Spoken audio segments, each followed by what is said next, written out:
Saudara-saudari terkasih, apakah saudara sudah memulai hari ini dengan penuh sukacita dan punya niat untuk berbuat baik meskipun kecil? Semoga Tuhan memberkati niat baik saudara. Jangan lupa, hari ini hidup sepenuhnya karena hidup singkat dan hanya sekali. Jadi harus menjadi inspirasi. Jangan terlalu banyak terbebani oleh persoalan, sehingga kita gagal fokus. Ada begitu banyak berkat yang lain yang tersedia untuk kita. Inspirasi hari ini adalah tentang motivasi kasih. Kita itu mempunyai kekuatan yang tak terbayangkan. Kekuatan yang tidak bisa dibandingkan, so powerful. Karena kekuatan itu adalah kekuatan ilahi sendiri, yaitu kekuatan mencintai. Kita punya kekuatan itu, karena kita diciptakan segambar dan secitra dengan Allah yang adalah kasih. Dan karena itu kasih sebetulnya adalah kita. Dan itu powerful sekali.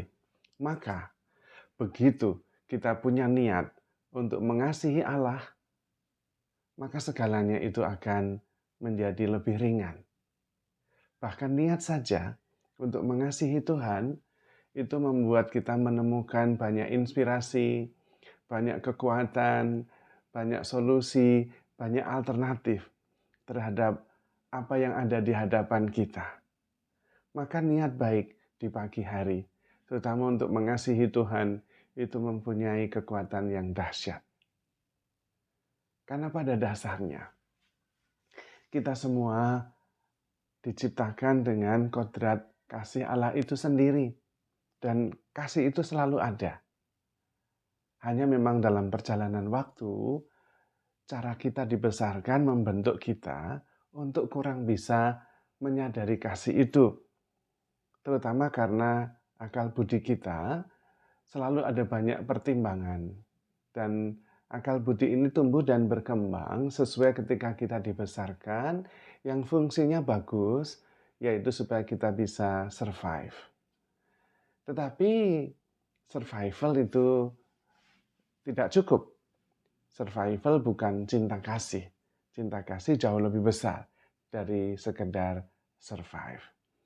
Dan sebetulnya ketika kita didorong oleh keinginan untuk survive, kita diwarnai oleh usaha untuk menyelamatkan diri, untuk hidup. Dan karena itu didominasi oleh energi yang mengutamakan keselamatan diri. Di situ ada ketakutan, kekhawatiran, ada kemarahan, ada prasangka buruk. Karena memang itu dibutuhkan supaya kita bisa selamat dan tetap hidup. Tetapi karena terus-menerus bergerak, digerakkan oleh energi atau roh kekhawatiran, roh emosi, amarah, maka kemudian kita memandang kehidupan ini dari sudut pandang energi yang menggerakkan itu. Roh yang menggerakkan itu. Dan kalau roh yang menggerakkan itu roh ketakutan, roh amarah, maka kemudian sikap kita, keputusan kita, bahkan gambaran kita tentang Tuhan juga diwarnai oleh roh yang menggerakkan kita itu. Di sini dibutuhkan kesadaran untuk kemudian bisa mengubah kesadaran, mengubah roh yang menggerakkan, energi yang menggerakkan. Sehingga kita tidak lagi digerakkan oleh amarah, tidak lagi digerakkan oleh rasa takut, tetapi digerakkan oleh cinta kasih. Dan itu mengubah segalanya. Kalau kita digerakkan oleh amarah, bertemu dengan orang, pertama-tama kita sudah pasang kuda-kuda dulu. Dia berbahaya atau tidak berbahaya. Dia itu menyenangkan atau tidak. Lalu kemudian energi amarah ini yang menggerakkan. Kalau berbahaya maka saya menyerang terlebih dahulu. Supaya aman.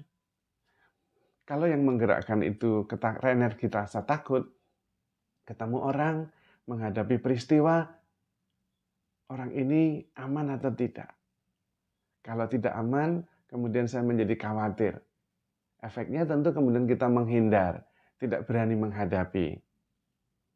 Kalau ketemu orang yang menjengkelkan, kita kemudian menghindar. Kalau yang menggerakkan amarah, kita ketemu orang yang menjengkelkan, kita marah. Tapi kalau digerakkan oleh belas kasih, kita ketemu orang yang menjengkelkan, kita justru mau mengasihi, memberi energi positif, supaya dia kemudian bertumbuh, tidak lagi menjengkelkan. Nah, itu beda sekali. Maka energi yang menggerakkan kita, roh yang menggerakkan kita, itu sangat mewarnai keputusan, sikap, reaksi kita terhadap sebuah peristiwa, terhadap perjumpaan, terhadap relasi kita. Maka kita perlu melihat, berkaca kepada diri sendiri. Apa yang menggerakkan kita? Roh apa? Dan kalau kita ketemu, coba kemudian kita membuka diri dan menyadari.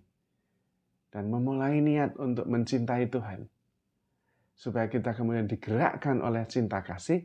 Dan ketika ketemu dengan cinta kasih kepada Tuhan, Tuhan yang adalah kasih itu kemudian melipat gandakan energi yang menggerakkan kita. Roh yang menggerakkan kita. Maka kemudian seluruh hidup kita diwarnai oleh kasih. Ketemu orang yang menjengkelkan, kita membawa pengharapan supaya dia bisa menjadi lebih baik, tidak lagi menjengkelkan. Ketemu orang yang penuh dengan amarah, kita membawa energi positif sehingga dia kemudian menjadi lebih sabar. Dan itu terjadi dan bisa. Karena kekuatan yang sangat dahsyat ada dalam diri kita, yaitu roh cinta kasih. Yang sebetulnya itu roh Allah sendiri yang dihembuskan kepada kita ketika kita diciptakan. Roh Allah menghembuskan nafasnya dan kemudian manusia itu menjadi makhluk hidup. Itu yang dikatakan kitab suci ketika menciptakan kita. Maka pada dasarnya roh cinta kasih itulah yang ada pada diri kita. Hanya seringkali tertutup oleh rasa takut, tertutup oleh rasa amarah, yang kemudian justru yang menggerakkan bukan cinta kasih, tapi amarah, rasa takut, dan kekhawatiran. Maka kita perlu pagi-pagi sekali menyadari bahwa kita begitu dicintai Tuhan. Dan kemudian membangun niat untuk mencintai Tuhan dengan sepenuh hati, dengan segenap tenaga, dengan segenap kemampuan, dengan pikiran dan tindakan kita. Lalu mohon supaya Tuhan mengambil segala kekhawatiran kita, rasa takut kita, dan juga amarah kita.